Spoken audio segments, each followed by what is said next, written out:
किसान भरावो सत श्री अकाल। मैं प्रकट सिंह फसलों की जानकारी तो मक्की की फसल काफ़ी किसानों ने लाई हुई है।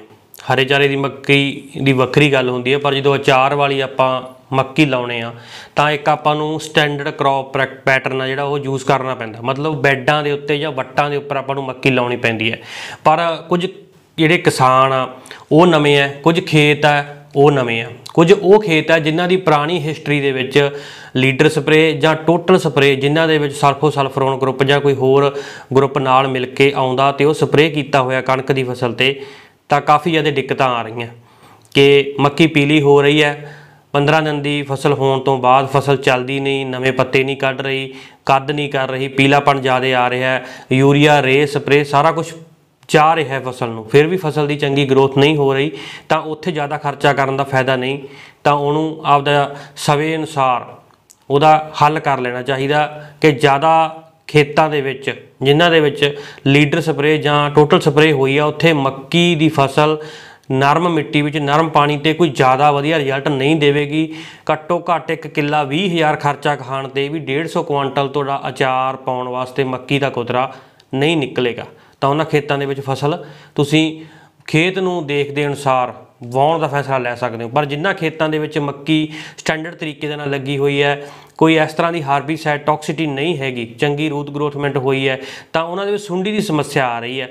तो सुंडी की समस्या नूं हल करने लई फार्मर आ जिहड़े वो सिंथैटिक पैराथराइड SP ग्रुप जिमें लैमडा हो गया, अल्फा हो गया, डेल्टा हो गया, जां साइपरमैथरिन क्लोरो होगी, डेनीटोल होगी, या डेलीगेट होगी, या होर स्प्रेहां SP प्रदान वगैरह यूज़ कर रहे हैं। तो बहुतियां स्प्रेहां का रिजल्ट नहीं आ रहा। ईवन कि कोराजन या होर किते कोई फेम स्प्रे का रिजल्ट भी कोई ज़्यादा वधिया नहीं आ रहा हैगा। तो उन्होंने फार्मरां दे लई ये वीडियो इंपॉर्टेंट आ, उन्हां दे नाल साझी जरूर करियो, क्योंकि हर किसान खर्चा करन नूं तैयार हुंदा, पर जदों उहदे खर्चे के मुतलक उहनूं रिजल्ट नहीं मिलते हैगे तो निराश हो जाता, तो फिर वो घट जाता खर्चा घटाउण की कोशिश करता है तो जां वो कोई बेलोड़ी चीज़ अपनी फसल के विच वरतण लई मजबूर हो जाता। सो जिहड़ियां स्प्रेहां रिजल्ट दे रही इन्हां दिनां दे विच ते इक करन दा ढंग वो ज़्यादा जरूरी है, क्योंकि हवा खुश्क चल रही है, गर्मी का समा चल रहा है, कई किसानों दी मोटरां दा पानी गर्मा डूंगे बोर लगे हुए हैं, 500 फुट 600 फुट तक जिहड़े डूंगे बोर लगे, नहरी पानी की कमी है, तो उत्थे अक्सर जिहड़ी मक्की है उहदी ग्रोथ घट हो जाती है।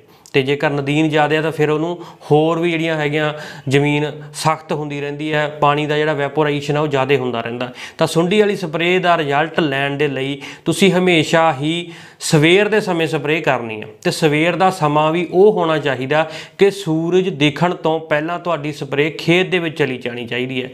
भावें तुहाडी 10 दिन की फसल है, भावें तुहाडी 40 दिन की फसल है, जेकर मक्की दे उपर तुहानूं फाल आर्मी वार्म दिखाई देऊगा तो वह गोब दे विच ही दिखाई देऊगा, कच्चे पत्ते नूं ही उहने खाना। जिहड़े पुराने पत्ते है जां पहलां पत्ते शुरुआत दे विच आए सी वो नीचे रह गए, उन्हां दे तुहानूं कोई ज़्यादा वड्डा हमला उहदा नहीं दिखेगा। जिहड़ी गोब है उस नूं ही उसने कट्टना ते उस नूं ही उहने खाना शुरू कर देना। दिन दे समय हो सकदा तुहानूं वो दिखाई भी ना देवे।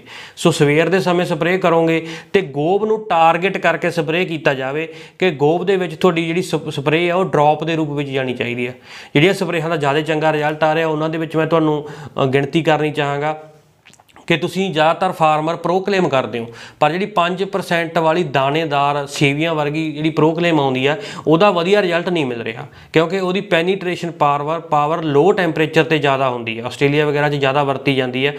पर अपने सियालों के विच तां ओह वधिया काम करदी है, सब्जियां वाले फार्मर भी वरतते आ उहनूं ते आम फसलों वाले फार्मर भी वरत लेंदे आ। पर जो गर्मियों का समा हुंदा तां उहदा कोई रिजल्ट आउंदा नहीं, ते जां फिर आउण तो बाद रिजल्ट उहदा लंबा नहीं रहिंदा नहीं। सो जिहड़ियां स्प्रेहां दे विच लिक्विड प्रोक्लेम आ रही है, मतलब जिहड़ा टैक्नीकल आ वो सेम आ, वो एमामेक्टिन बेंजोएट ही है, पर वो ग्रैनुलर फॉर्म दे विच जां पाउडर फॉर्म विच नहीं हैगा, वो लिक्विड फॉर्म दे विच आ। जिवें क्रिस्टल दी बिल्लो स्प्रे आउंदी है तो उहदे विच लिक्विड एमामेक्टिन बेंजोएट आ, जिहड़ी कि पेनीट्रेशन पावर बहुत ज़्यादा होंदी है, कुछ घंटिਆਂ ਦੇ ਵਿੱਚ पत्ते ਦੇ ਵਿੱਚ रच ਜਾਂਦਾ ते ਅੱਗੇ ਸਿਸਟੈਮਿਕ ਤਰੀਕੇ ਦੇ ਨਾਲ ਉਹ ਇਨਸੈਕਟ ਨੂੰ ਕੰਟਰੋਲ ਕਰਨ ਦਾ ਕੰਮ ਕਰਦਾ। ਜਾਂ ਇਸ ਤੋਂ ਇਲਾਵਾ ਤੁਸੀਂ ਡੈਲੀਗੇਟ ਨੂੰ ਯੂਜ਼ ਕਰ ਸਕਦੇ ਹੋ, ਗ੍ਰੀਨ ਲੇਵਲ ਆ, ਸਪਾਈਨਟੋਰਮ ਟੈਕਨੀਕਲ ਆ, ਕਾਫੀ ਕੰਪਨੀਆਂ ਦਾ ਆਉਂਦਾ, ਤਾਂ ਤੁਸੀਂ ਉਹਨੂੰ ਵੀ ਯੂਜ਼ ਕਰ ਸਕਦੇ ਹੋ। ਉਹਦੀ ਡੋਜ਼ 1 ml ਪਰ ਲੀਟਰ ਆ, ਜਿਹੜੀ ਮੈਂ ਤੁਹਾਨੂੰ ਪਹਿਲਾਂ ਦੱਸੀ ਹੈ ਐਮਾਮੈਕਟਨ ਬੈਂਜੋਏਟ, ਤਾਂ ਉਹਦੀ ਡੋਜ਼ ਆ ਜਿਹੜੀ ਉਹ ਤੁਸੀਂ 150 ਤੋਂ 180 ml ਪ੍ਰਤੀ ਏਕੜ ਦੇ ਹਿਸਾਬ ਦੇ ਨਾਲ ਜ਼ਿਆਦਾ ਤੋਂ ਜ਼ਿਆਦਾ ਪਾਣੀ ਲਾ ਕੇ 125-150 ਲੀਟਰ ਪਾਣੀ ਦੇ ਨਾਲ ਕਿੱਲੇ ਨੂੰ ਕਵਰ ਕਰਨ ਦੀ ਕੋਸ਼ਿਸ਼ ਕਰੋ, ਤੇ ਗੋਬ ਦੇ ਵਿੱਚ ਤੁਹਾਡੀ ਸਪਰੇਅ ਪਹੁੰਚੇਗੀ ਤਾਂ ਤੁਹਾਨੂੰ ਰਿਜ਼ਲਟ ਚੰਗੇ ਪ੍ਰਾਪਤ ਹੋਣਗੇ। ਇਸ ਤੋਂ ਇਲਾਵਾ ਡੈਲਟਾ ਮੈਥਰਿਨ, ਉਹਦਾ ਵੀ ਤੁਸੀਂ 1.5 ਤੋਂ 2 ml ਪ੍ਰਤੀ ਲੀਟਰ ਦੇ ਹਿਸਾਬ ਦੇ ਨਾਲ ਯੂਜ਼ ਕਰ ਸਕਦੇ ਹੋ। ਸਾਈਪਰ ਮੈਥਰਿਨ ਥੋੜੀ ਖੁਸ਼ਕ ਹੈ, ਨਾ ਵਰਤੀ ਜਾਵੇ। ਅਗਰ ਕਲੋਰੋ ਦੇ ਨਾਲ ਆ ਰਹੀ ਹੈ, ਅਰਲੀ ਮਾਰਨਿੰਗ ਸਪਰੇਅ ਹੁੰਦੀ ਹੈ ਜ਼ਿਆਦਾ ਫਲੱਡ ਇਰੀਗੇਸ਼ਨ ਦੇ ਵਿੱਚ, ਫਲੱਡ ਸਪਰੇਅ ਦੇ ਵਿੱਚ, ਤਾਂ ਤੁਹਾਡਾ ਰਿਜ਼ਲਟ ਆ ਸਕਦਾ ਪਰ ਲੰਬਾ ਰਿਜ਼ਲਟ ਨਹੀਂ ਰਹੇਗਾ। ਇਸ ਤੋਂ ਇਲਾਵਾ ਜਿਹੜਾ ਫੈਨਫੋਥਰਿਨ ਆ ਡੈਂਟੋਲ ਦੇ ਵਿੱਚ ਆ ਰਿਹਾ, ਉਹਦੀ ਮਾਤਰਾ ਵੀ ਤੁਸੀਂ ਜਿਹੜੀ ਹੈ 2.5 ਤੋਂ 3 ml ਪ੍ਰਤੀ ਲੀਟਰ ਦੇ ਹਿਸਾਬ ਦੇ ਨਾਲ ਸਪਰੇਅ ਕਰ ਸਕਦੇ ਹੋ। ਬਟ ਜਿੰਨੇ ਵੀ SP ਗਰੁੱਪ ਦੇ ਸਪਰੇਅ ਹੈਗੇ ਆ ਜਿਨ੍ਹਾਂ ਦੇ ਵਿੱਚ ਥਰਿਨ ਲੱਗਦਾ ਹੈਗਾ, ਆਪਾਂ ਦੇਸੀ ਭਾਸ਼ਾ ਦੇ ਵਿੱਚ ਕਹੀਏ ਅਲਫਾ ਮੈਥਰਿਨ ਆ, ਸਾਈਪਰ ਮੈਥਰਿਨ ਆ, ਡੈਲਟਾ ਮੈਥਰਿਨ ਆ, ਜਾਂ ਲੈਮਡਾ ਸਾਈ ਹੈਲੋਥਰਿਨ ਆ, ਤਾਂ ਇਹਨਾਂ ਦੇ ਨਾਲ ਬੋਡੀ ਮੱਚਦੀ ਆ, ਠੀਕ ਹੈ। ਕੰਟੈਕਟ ਇਨਸੈਕਟੀਸਾਈਡ ਆਪਾਂ ਕਹਿੰਦੇ, ਜਾਂ ਬਾਈਫੈਨਥਰਿਨ। ਬਾਈਫੈਨਥਰਿਨ ਦਾ ਵੀ ਹਾਈ ਟੈਂਪਰੇਚਰ ਤੇ ਰਿਜ਼ਲਟ ਘੱਟ ਨੋਟ ਕੀਤਾ ਗਿਆ। ਫੈਨਫੋਥਰਿਨ ਦਾ ਰਿਜ਼ਲਟ ਤੇ ਡੈਲਟਾ ਮੈਥਰਿਨ ਦਾ ਰਿਜ਼ਲਟ ਹਾਈ ਟੈਂਪਰੇਚਰ ਤੇ ਵਧੀਆ ਨੋਟ ਕੀਤਾ ਗਿਆ, ਤੁਸੀਂ ਯੂਜ਼ ਕਰ ਸਕਦੇ ਹੋ। ਇਹਨਾਂ ਸਾਰਿਆਂ ਦੀ ਡੋਜ਼ ਲਗਭਗ 1.5 ਤੋਂ 2 ml ਪ੍ਰਤੀ ਲੀਟਰ ਦੇ ਹਿਸਾਬ ਦੇ ਨਾਲ। ਉਹ ਤੁਸੀਂ ਹਰ ਇੱਕ ਦਵਾਈ ਦਾ ਇੱਕ ਜਿਹੜਾ ਨਾਲ ਲੀਫਲੈਟ ਆਉਂਦਾ ਹੈਗਾ, ਲੇਬਲ ਆਉਂਦਾ ਹੈਗਾ ਕਿ ਮੱਕੀ ਦੀ ਉਹਦੀ ਸਪਰੇਅ ਦੀ ਡੋਜ਼ ਕਿੰਨੀ ਨਿਰਧਾਰਿਤ ਕੀਤੀ ਹੋਈ ਹੈ, ਤਾਂ ਤੁਸੀਂ ਉਹਨੂੰ ਪੜ੍ਹ ਕੇ ਜ਼ਿਆਦਾ ਤੋਂ ਜ਼ਿਆਦਾ ਪਾਣੀ ਲਾ ਕੇ ਸਵੇਰ ਦੇ ਸਮੇਂ, ਕਿਉਂਕਿ ਸਵੇਰ ਦੇ ਸਮੇਂ ਗੋਬ ਵੀ ਖੁੱਲੀ ਹੁੰਦੀ ਹੈ, ਇਨਸੈਕਟ ਵੀ ਉੱਪਰਲੇ ਪਾਸੇ ਹੁੰਦਾ, ਤੇ ਸੂਰਜ ਚੜ੍ਹਨ ਤੋਂ ਪਹਿਲਾਂ ਸਪਰੇਅ ਹੁੰਦਾ, ਤਾਂ ਜਿਹੜੀ ਸਵੇਰ ਦੇ ਸਮੇਂ ਜਿਹੜੀ ਧੁੱਪ ਨਿਕਲਣੀ ਆ ਉਹ 1-1.5 ਘੰਟਾ ਡਿਮ ਹੁੰਦੀ ਆ। ਜਿਹਦੇ ਕਾਰਨ ਤੁਸੀਂ ਸ਼ਾਮ ਦੇ ਸਮੇਂ ਸਪਰੇਅ ਕਰਦੇ ਹੋ ਤਾਂ ਟੈਂਪਰੇਚਰ ਵੈਸੇ ਹਾਈ ਹੁੰਦਾ, ਸਪਰੇਅ ਕਰਨ ਦੇ ਕੁਝ ਸਮੇਂ ਬਾਅਦ ਹੀ ਜਿਹੜੀ ਸਪਰੇਅ ਸੁੱਕ ਜਾਂਦੀ ਹੈਗੀ, ਪਲਾਂਟ ਦੇ ਵਿੱਚ ਰਚਦੀ ਨਹੀਂ ਹੈਗੀ ਚੰਗੇ ਤਰੀਕੇ ਦੇ ਨਾਲ, ਜਾਂ ਵੈਪੋਰੇਟ ਹੋ ਜਾਂਦੀ ਹੈ, ਤੇ ਅੱਗੇ 3 ਘੰਟੇ ਸੂਰਜ ਛਿਪਣ ਤੋਂ ਬਾਅਦ ਵੀ ਖੇਤ ਦੇ ਵਿੱਚ ਗਰਮੀ ਮੇਨਟੇਨ ਰਹਿੰਦੀ ਹੈ। ਪਲਾਂਟ ਸਾਰੇ ਦਿਨ ਦਾ ਸਟ੍ਰੈਸ ਦੇ ਵਿੱਚ ਹੁੰਦਾ, ਉਹ ਚੰਗੀ ਤਰੀਕੇ ਦੇ ਨਾਲ ਜਿਹੜਾ ਸਪਰੇਅ ਨੂੰ ਆਪਣੇ ਸੈੱਲਾਂ ਦੇ ਵਿੱਚ ਸਮਾ ਨਹੀਂ ਸਕਦਾ, ਮਤਲਬ ਉਹ ਐਕਟਿਵ ਨਹੀਂ ਹੁੰਦਾ। ਸਵੇਰ ਦੇ ਸਮੇਂ ਤੁਸੀਂ ਸਪਰੇਅ ਕਰਨ ਦੇ ਨਾਲ ਚੰਗਾ ਰਿਜ਼ਲਟ ਲੈ ਸਕਦੇ ਹੋ। ਜਿਨ੍ਹਾਂ ਕਿਸਾਨਾਂ ਦੀਆਂ ਮੱਕੀਆਂ ਲਗਭਗ 20 ਦਿਨ ਦੀਆਂ ਹੋ ਚੁੱਕੀਆਂ, ਤਾਂ ਕੋਸ਼ਿਸ਼ ਇਹ ਕਰਦੇ ਆ ਉਹ ਕਿ ਗੱਟਾ ਯੂਰੀਆ ਦਿੱਤਾ, ਪਾਣੀ ਲਾਇਆ, 4 ਦਿਨਾਂ ਬਾਅਦ ਫਿਰ ਗੱਟਾ ਯੂਰੀਆ ਦਿੱਤਾ, ਪਾਣੀ ਲਾਇਆ। ਇਹ ਬਹੁਤ ਰੋਂਗ ਕ੍ਰੌਪ ਪ੍ਰੈਕਟਿਸ ਆ। ਮੱਕੀ ਦੀ ਫਸਲ ਨੂੰ ਯੂਰੀਆ ਤੁਸੀਂ ਕਦੇ ਵੀ ਜਿਹੜਾ ਬੇਸਲ ਡੋਜ਼ ਦੇ ਵਿੱਚ ਜ਼ਿਆਦਾ ਮਾਤਰਾ ਦੇ ਵਿੱਚ ਯੂਟਿਲਾਈਜ਼ ਕਰਾ ਹੀ ਨਹੀਂ ਸਕਦੇ। ਤੁਹਾਨੂੰ ਨੈਨੋ ਯੂਰੀਆ ਮਿਲਿਆ ਹੋਇਆ ਜਿਹੜਾ ਕਿ ਛੇਤੀ ਪੱਤੇ ਦੇ ਵਿੱਚ ਵੜ ਜਾਂਦਾ, ਉਹਨੂੰ ਕਿਸੇ ਮਰਜ਼ੀ ਸਪਰੇਅ 'ਚ ਮਿਕਸ ਕਰ ਲਓ ਤੁਸੀਂ। ਸਵੇਰ ਦੀ ਸਪਰੇਅ ਜਿਹੜੀ ਹੋ ਰਹੀ ਆ ਉਹਦੇ ਵਿੱਚ ਤੁਸੀਂ ਉਹਦੀ 250 ਤੋਂ 300 ml ਲਗਭਗ ਹਰ 5 ਦਿਨ ਬਾਅਦ 2-3 ਐਪਲੀਕੇਸ਼ਨਾਂ ਸਪਰੇਅ ਕਰੋਗੇ ਤਾਂ ਤੁਹਾਡੀ ਮੱਕੀ ਦੇ ਉੱਪਰ ਨਾਈਟ੍ਰੋਜਨ ਦੀ ਘਾਟ ਨਹੀਂ ਆਵੇਗੀ। ਜਿਹੜੇ ਕਿਸਾਨ ਪਾਣੀ ਦੇ ਰੂਪ ਵਿੱਚ ਘੋਲ ਕੇ ਦੇ ਰਹੇ ਯੂਰੀਆ, ਜਾਂ ਛਿੱਟਾ ਮਾਰ ਕੇ ਪਾਣੀ ਲਾਉਂਦੇ ਆ, ਜਾਂ ਪਾਣੀ ਲਾਉਣ ਤੋਂ ਬਾਅਦ ਅਗਲੇ ਦਿਨ ਸ਼ਾਮ ਨੂੰ ਉਹ ਛਿੱਟਾ ਯੂਰੀਆ ਦੇ ਲਗਾਉਂਦੇ ਆ, ਤਾਂ ਜ਼ਿਆਦਾ ਮਾਤਰਾ ਪੱਤਿਆਂ ਦੇ ਵਿੱਚ ਨਾਈਟ੍ਰੋਜਨ ਦੀ ਹੋਣ ਦੇ ਕਰਕੇ, ਜ਼ਿਆਦਾ ਗਰਮੀ ਦੇ ਕਰਕੇ ਮੱਕੀ ਦੇ ਬੂਟੇ ਝੁਲਸ ਵੀ ਜਾਂਦੇ ਆ।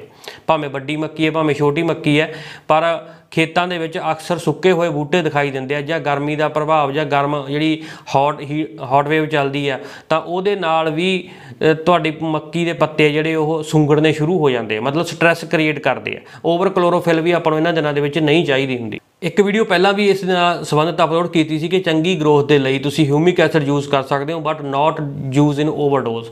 IPL ਦਾ 5G ਆਉਂਦਾ, ਤੁਸੀਂ ਉਹਦੀ 2 ਤੋਂ 3 ml ਪ੍ਰਤੀ ਲੀਟਰ ਦੇ ਹਿਸਾਬ ਦੇ ਨਾਲ ਯੂਜ਼ ਕਰ ਸਕਦੇ ਹੋ।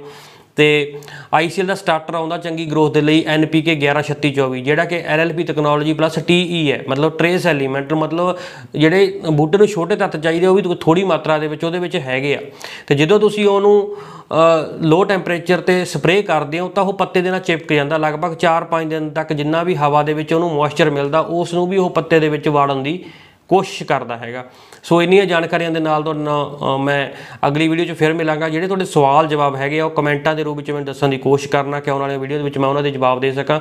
ਪਰ ਜ਼ਿਆਦਾਤਰ ਸਮੱਸਿਆਵਾਂ ਖੇਤਾਂ ਦੇ ਨਾਲ ਜੁੜੀਆਂ ਹੋਈਆਂ, ਕ੍ਰੌਪ ਪ੍ਰੈਕਟਿਸ ਦੇ ਢੰਗ ਨਾਲ ਜੁੜੀਆਂ ਹੋਈਆਂ, ਜਿਹੜੀਆਂ ਕਿ ਆਪਾਂ ਕਈ ਵਾਰੀ ਗਲਤੀਆਂ ਕਰਕੇ ਫਸਲ ਨੂੰ ਗਲਤ ਦਿਸ਼ਾ ਵੱਲ ਲੈ ਜਾਂਦੇ ਹਾਂ, ਜ਼ਿਆਦਾ ਖਰਚਾ ਹੋਣ ਦੇ ਕਾਰਨ ਵੀ, ਕਿਉਂਕਿ ਬਹੁਤੇ ਕਿਸਾਨਾਂ ਦੇ ਲਈ ਸਾਈਲੇਜ ਵਾਲੀ ਮੱਕੀ ਨਵੀਂ ਫਸਲ ਆ, ਪਰ ਕੋਈ 1-2 ਸਾਲ ਲੱਗਣਗੇ। ਆਪਾਂ ਇਸ 'ਤੇ ਵੀ ਵਧੀਆ ਤਰੀਕੇ ਦੇ ਨਾਲ ਜਿਹੜਾ ਉਹ ਖੇਤੀ ਦਾ ਸਿਸਟਮ ਬਣਾ ਲਾਂਗੇ। ਜਿਹੜੇ ਵੀ ਤੁਹਾਡੇ ਸਵਾਲ ਹੋਏ ਉਹ ਨੀਚੇ ਕਮੈਂਟਾਂ ਦੇ ਵਿੱਚ ਜ਼ਰੂਰ ਦੱਸਣੇ, ਮੈਂ ਉਹਨਾਂ ਦੇ ਜਵਾਬ ਦੇਣ ਦੀ ਕੋਸ਼ਿਸ਼ ਕਰਾਂਗਾ। ਸਾਰੇ ਵੀਰਾਂ ਦਾ ਬਹੁਤ ਬਹੁਤ ਧੰਨਵਾਦ।